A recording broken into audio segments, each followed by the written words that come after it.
Членовите на СОНК и Конфедерацијата на слободни синдикати за пристојна плата и сигурни работни места маршираа во Штип. Остануваат на своите барања за покачување на платите, во спротивно се закануваат со генерален штрајк во администрацијата и образованието.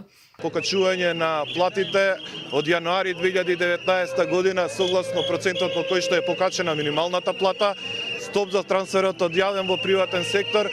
На списокот барања се и подпишување на колективни договори за високото образование и вработените во Министерството за труд и социјала, но и стоп за селекцијата на синдикатите во културата.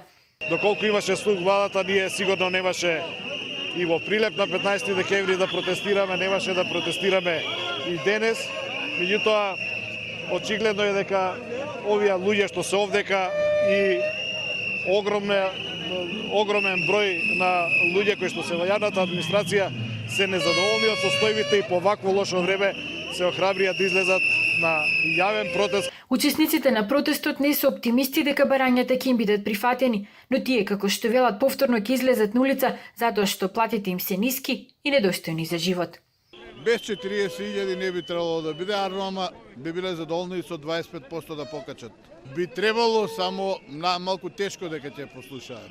Многу малку, недостојна за живот.